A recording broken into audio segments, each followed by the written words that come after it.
আমার স্বামী আমাকে তার প্যারালাইজড বোনের দেখাশোনার জন্য রেখে গেল, আর তার পুরো পরিবার নিয়ে চট্টগ্রাম গেল ঘুরতে। আমার শাশুড়ি গাড়িতে ওঠার আগে আমাকে হুমকি দিয়ে গেল তার মেয়ের দেখাশোনা যেন ঠিকমতো হয়। আরিয়ান একবারও পেছনে ফিরে তাকালো না। আর গেট বন্ধ হতেই তার বোন হুইল চেয়ার থেকে উঠে দাঁড়িয়ে ফিসফিস করে বলল, আরোহী, ভাবি, আজকে কি রান্না করবা? আমি এটা দেখে মনে হলো আকাশ থেকে পড়লাম। প্যারালাইজড হয়ে কিভাবে সে হেঁটে এসে কথা বলছে। বিগত 2 বছর ধরে দেখে আসছি আরিয়ানের ছোট বোন নিহা বিছানা আর হুইল চেয়ারের সাথে বন্দি। কথা বলা তো দূরের কথা, নিজের হাতটা পর্যন্ত নাড়াতে পারত না। অথচ সেই মেয়েটি এখন সম্পূর্ণ সুস্থ মানুষের মতো সোজা হয়ে দাঁড়িয়ে আমার দিকে তাকিয়ে হাসছে।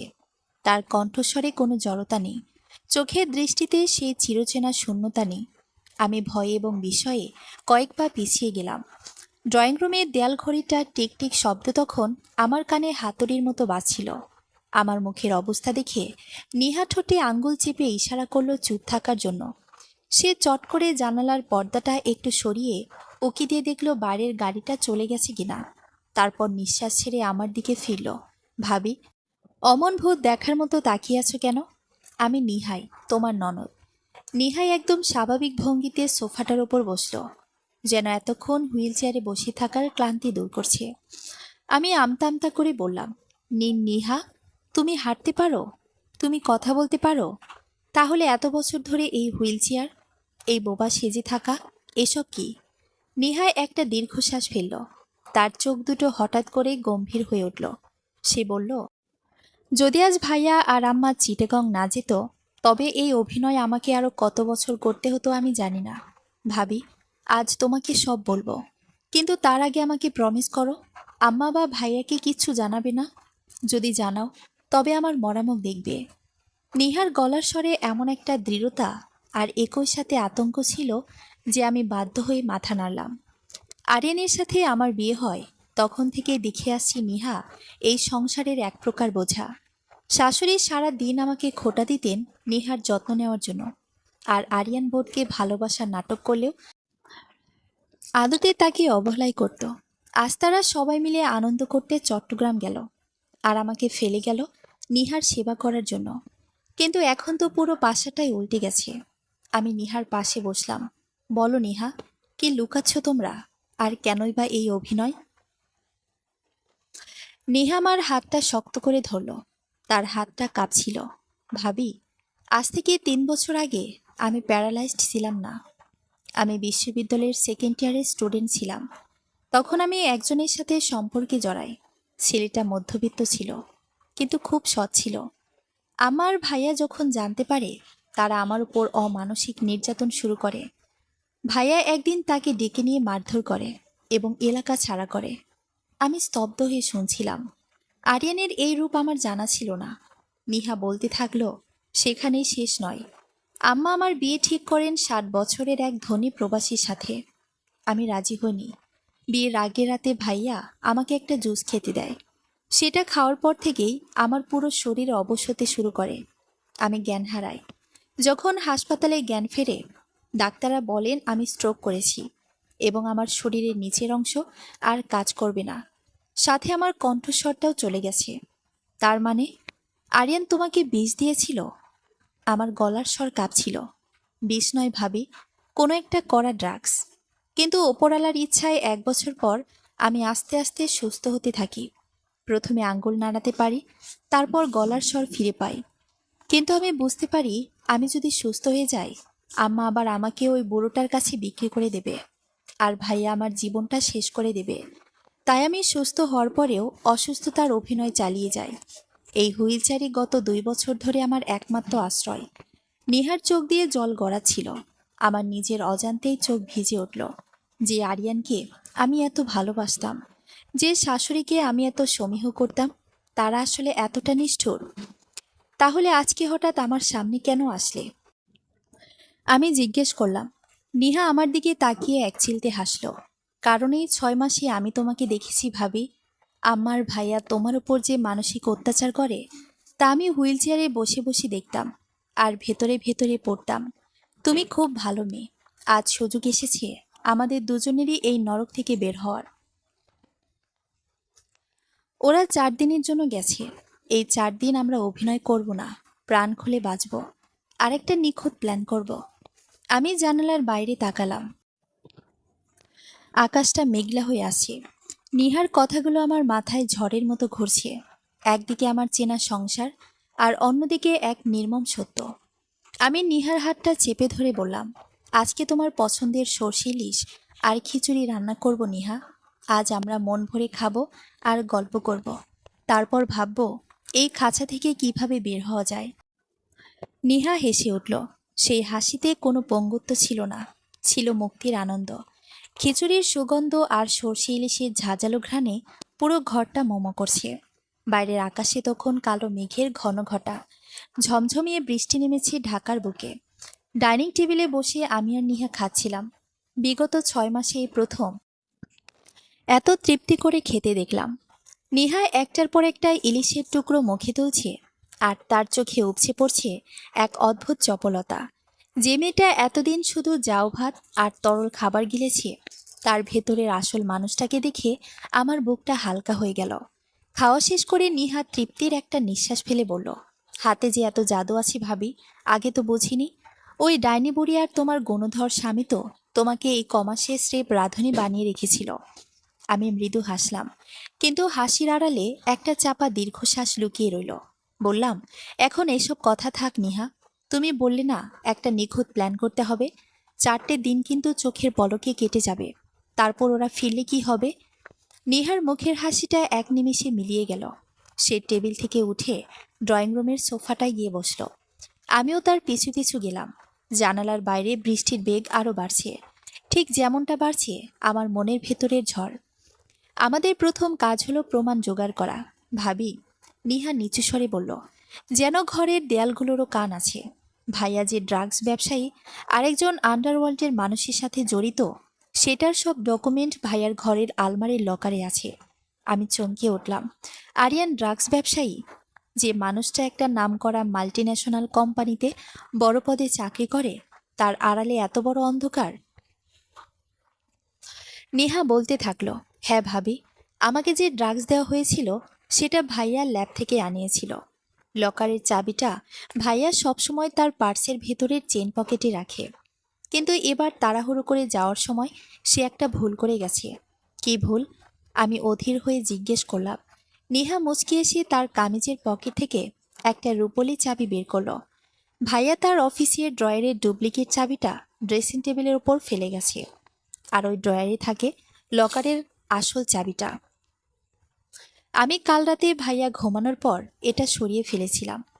আমার বুকটা ধড়ফড় করে উঠল। আরিয়ান যদি ফিরে এসে চাবি না পায়, তবে সে আমাদের আস্ত রাখবে না। কিন্তু নিহার চোখের দিকে তাকিয়ে আমি নিজের ভয়টা চেপে গেলাম। এই মেয়েটা 3 বছর ধরে জীবন্ত মৃতদেহ হয়ে বেঁচে আছে শুধু এই দিনটার আশায়। আমি বললাম, ঠিক আছে, আজ রাতে আমরা আরিয়ানের ঘরে তল্লাশি চালাবো। কিন্তু নিহা, প্রমাণ পেলেই বা আমরা কি করব? পুলিশে যাব? পুলিশ কি আরিয়ানের মতো প্রভাবশালী মানুষের বিরুদ্ধে আমাদের কথা শুনবে? নিহা আমার হাত দুটো জড়িয়ে ধরল। শুধু পুলিশ নয় ভাবি, আমি আমার সেই রিফাতের সাথে যোগাযোগ করেছি। সে এখন একটা বড় নিউজ চ্যানেলের ক্রাইম রিপোর্টার। সে আমাকে কথা দিয়েছে সঠিক প্রমাণ পেলে সে লাইভ মিডিয়া ট্রায়াল করবে। আরিয়ান আর আম্মা পালানোর কোনো পথ পাবে না। রিফাতের নামটা শুনতেই নেহার চোখে একটা অন্যরকম আলো জ্বলে উঠল। ভালোবাসা মানুষকে কতদূর নিয়ে যেতে পারে তা নিহাকে না দেখলে বিশ্বাস করা কঠিন। রাত তখন গভীর, ঘড়ির কাঁটায় 2টো। পুরো অ্যাপার্টমেন্টে এক নিঝুম নীরবতা, শুধু বাইরে অবিরাম বৃষ্টির শব্দ। আমি আর নিহা পা টিপে টিপে আরিয়ানের ঘরের সামনে দাঁড়ালাম। ঘরটা অন্ধকার, দরজাটা খোলাই ছিল। আমরা ভেতরে ঢুকে মোবাইল ফোনের ফ্ল্যাশ লাইটটা জ্বালালাম। নেহা আলমারির দিকে এগিয়ে গেল। ডুপ্লিকেট চাবি দিয়ে ড্রয়ার খুলতেই ভেতর থেকে বেরিয়ে এলো লকারের আসল চাবি। নিহার হাত কাঁপছিল। লকারটা খুলতে ভেতরে থরে থরে সাজানো টাকার বান্ডিল, কিছু বিদেশি মুদ্রা আর একটা কালো রঙের ডায়েরি পাওয়া গেল। ডায়েরিটা হাতে নিতেই আমার চোখ আটকে গেল একটা পাতায়। সেখানে বিভিন্ন নিষিদ্ধ ড্রাগসের নাম আর কিছু মানুষের ফোন নম্বর লেখা। তার ঠিক নিচে একটা তারিখ দেওয়া, 3 বছর আগের সেই রাত, যেদিন নিহা অসুস্থ হয়েছিল। সেখানে স্পষ্ট লেখা ছিল সেই ড্রাগের ডোজের পরিমাণ।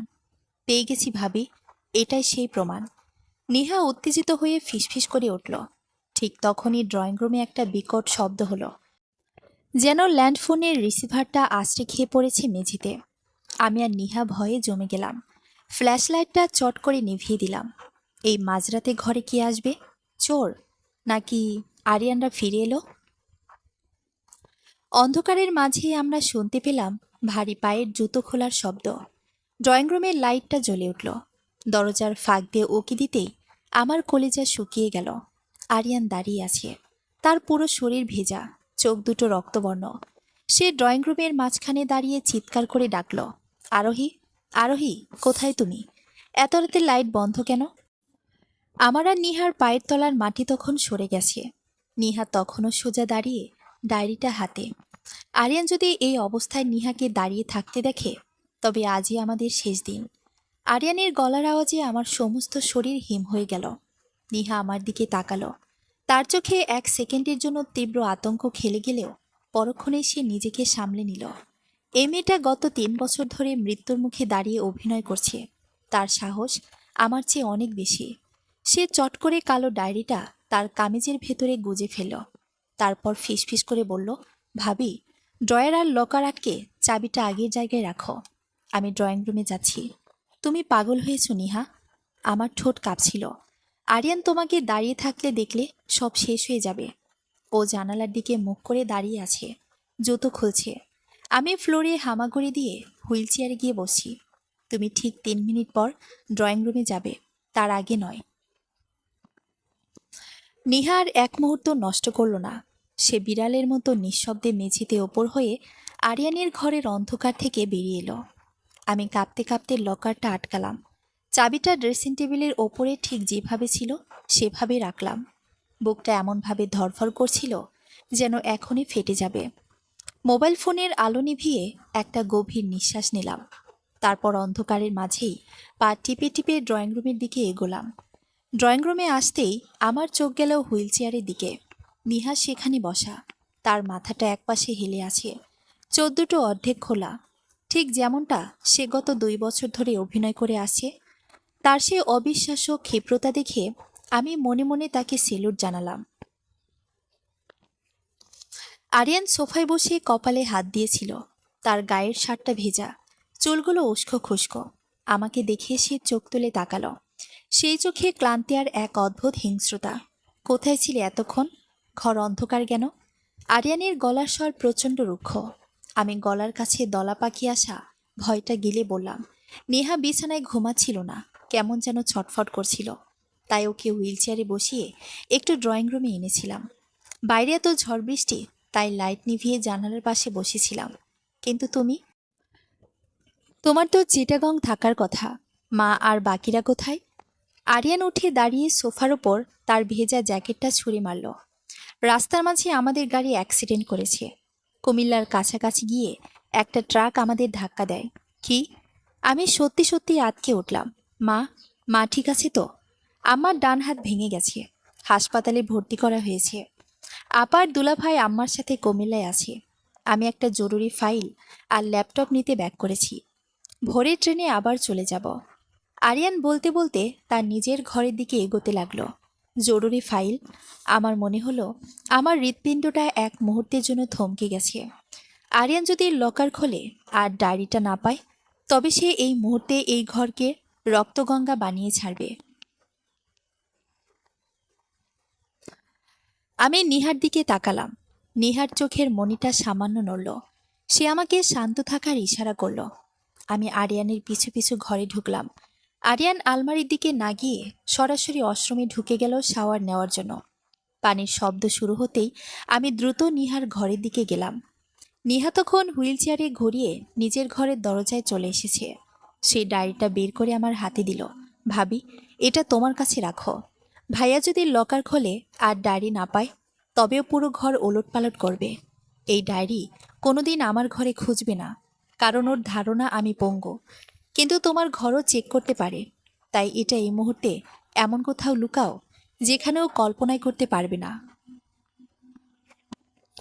আমি ডায়েরিটা নিয়ে রান্নাঘরে চলে গেলাম।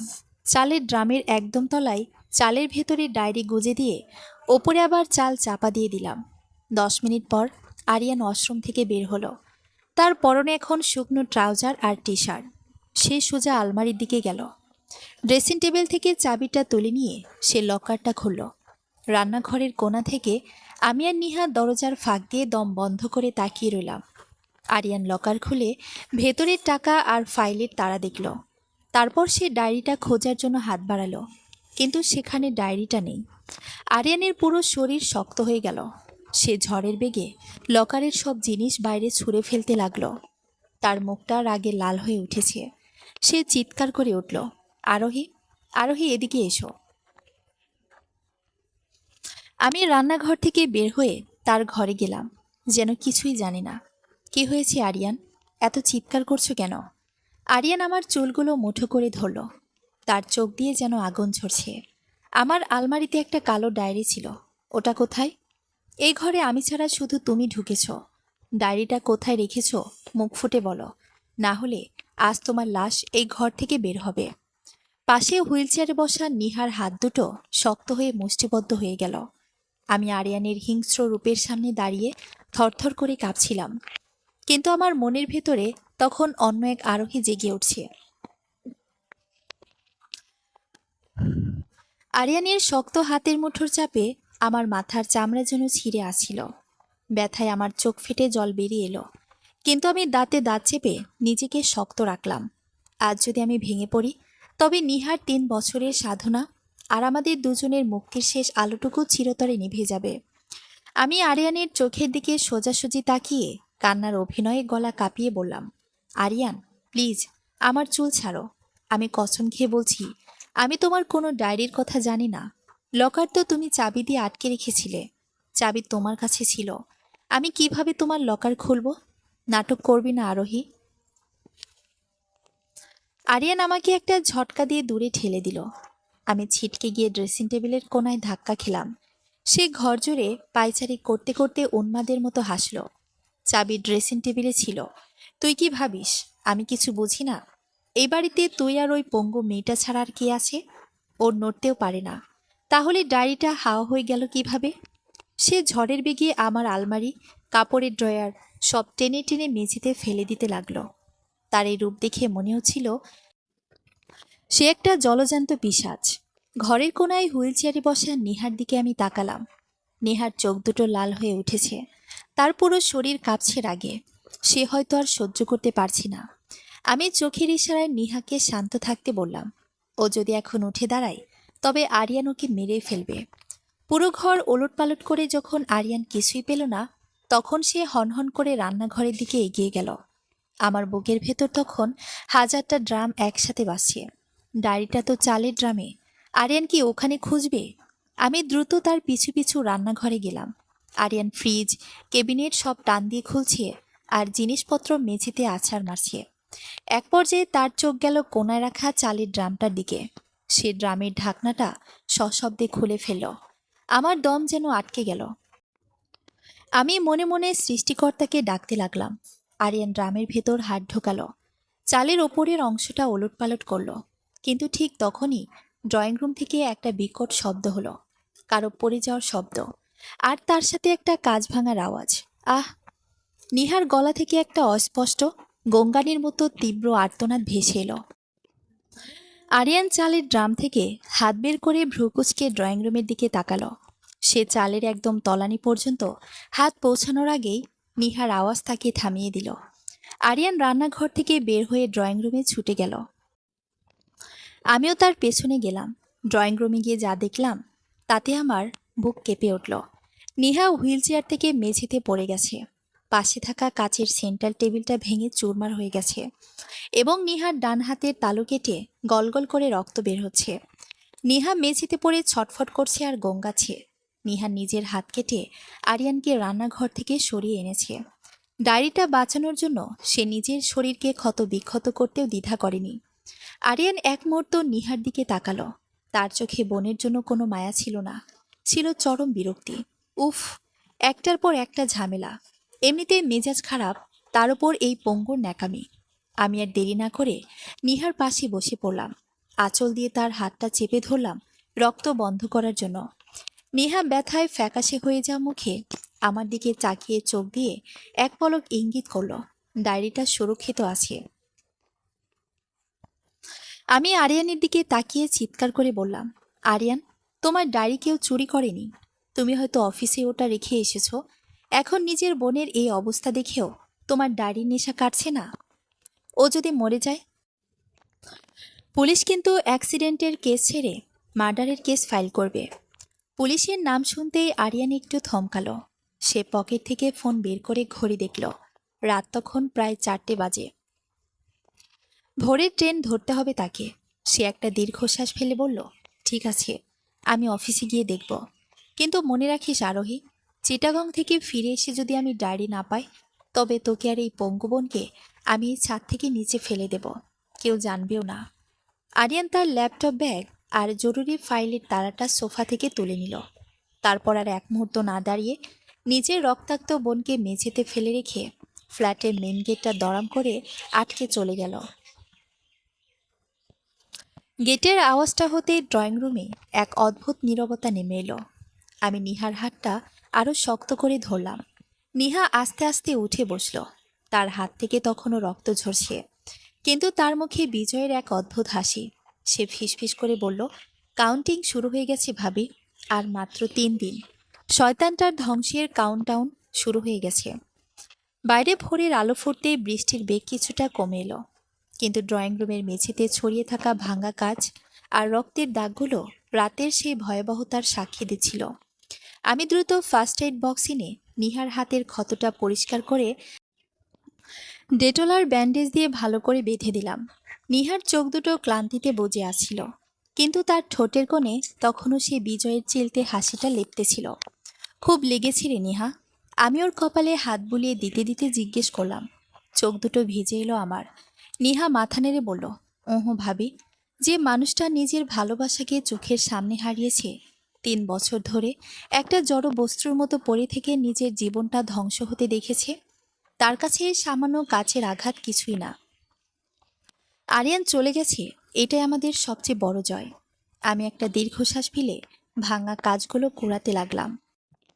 আরিয়ানের শেষ হুমকিটা এখনো আমার কানে বিষাক্ত সাপের মতো ফিসফিস করছে। ও ফিরে এলে আমাদের ছাদ থেকে ফেলে দেবে। ওই পিছাসটা সত্যি তা পারে। দুপুরের দিকে নিহাকে কিছুটা সুস্থ করে আমি রান্নাঘরে গেলাম। চালের ড্রামের ভেতর থেকে সাবধানে সেই কালো ডায়েরিটা বের করে ড্রয়িং রুমের টেবিলে রাখলাম। ডায়েরিটার উপরে আরিয়ানের হাতের কালিতে লেখা প্রতিটি পাতায় লুকিয়ে আছে অজস্র মানুষের জীবন ধ্বংসের নীল নকশা। বিকেল ঠিক 4টেই কলিং বেলটা বেজে উঠল। আমার বুকটা ধড়াস করে উঠল। আরিয়ান কি আবার কোনো কারণে ফিরে এলো?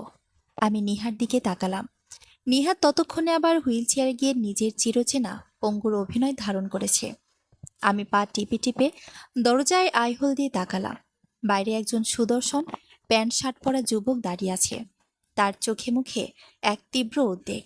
আমি দরজাটা খুলতেই ছেলেটি ব্যাকুল গলায় জিজ্ঞেস করলো, নিহা, নিহা ঠিক আছে তো? হুইল চেয়ার থেকে নিহার কণ্ঠস্বর ভেসে এলো, রিফাত, ভেতরে এসো। আমি বুঝতে পারলাম এই সেই রিফাত, নিহার সেই বিশ্ববিদ্যালয়ের জীবনের ভালোবাসা, যে এখন ক্রাইম রিপোর্টার। রিফাত ভেতরে ঢুকতেই নিহা হুইল চেয়ার থেকে উঠে দাঁড়ালো। 3 বছর পর নিজের ভালোবাসার মানুষকে সুস্থ অবস্থায় সোজা হয়ে দাঁড়িয়ে থাকতে দেখে রিফাতের চোখের কোণ বেয়ে জল গড়িয়ে পড়ল।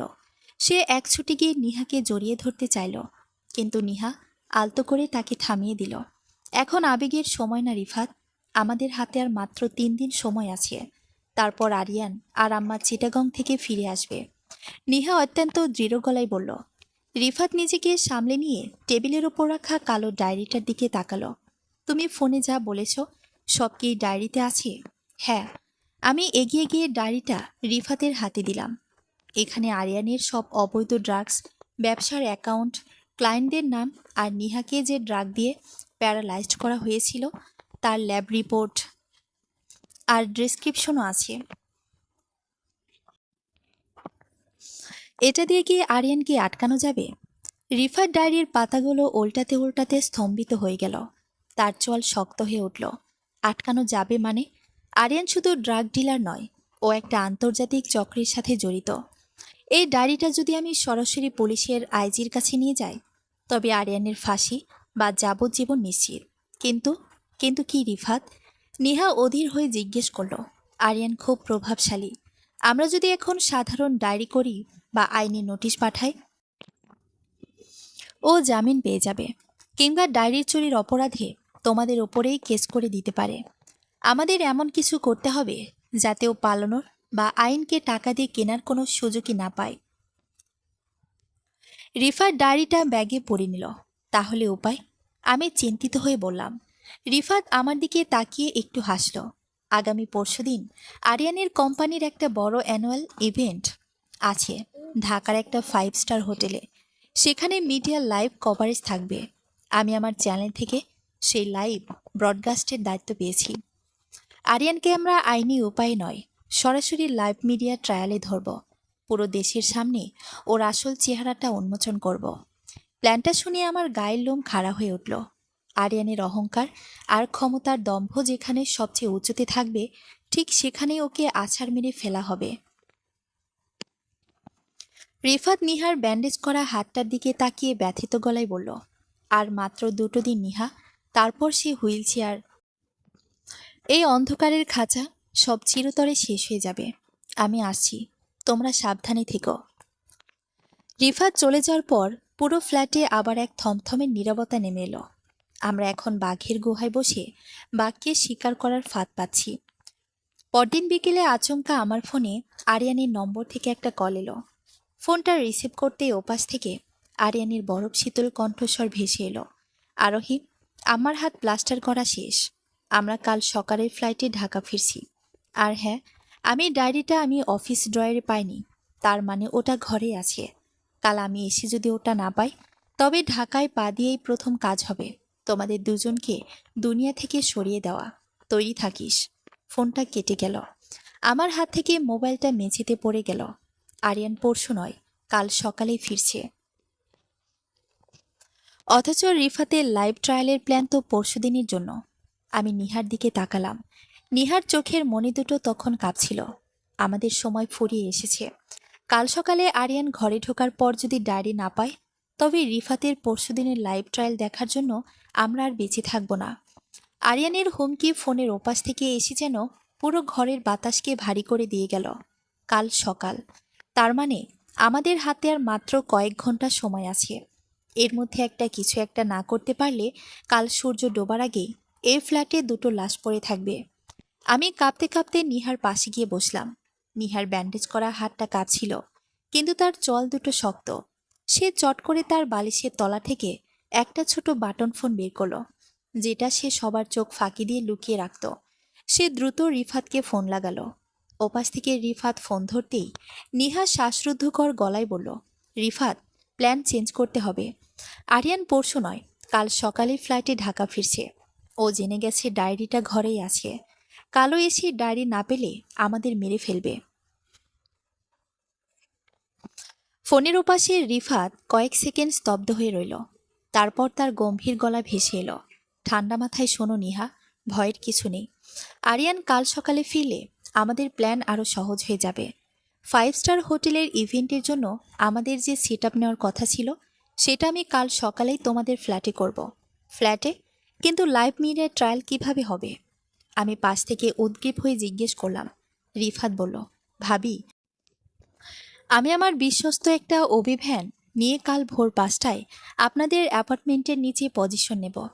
আরিয়ানের ঘরে আমি আগেই কয়েকটা হিডেন ওয়্যারলেস ক্যামেরা সেট করার ব্যবস্থা করছি। আমার এক টেকনিশিয়ান বন্ধু একটু পরে আপনাদের ফ্ল্যাটে যাবে সিসিটিভি মেকানিক সেজে। আরিয়ান ঘরে ঢুকে যখন ডায়েরি খুঁজবে আর আপনাদের উপর চড়াও হবে, সেই প্রতিটা মুহূর্ত লাইভ টেলিকাস্ট হবে পুরো বাংলাদেশে। অনস্পট ক্রাইম সিন লাইভ দেখাবো আমরা।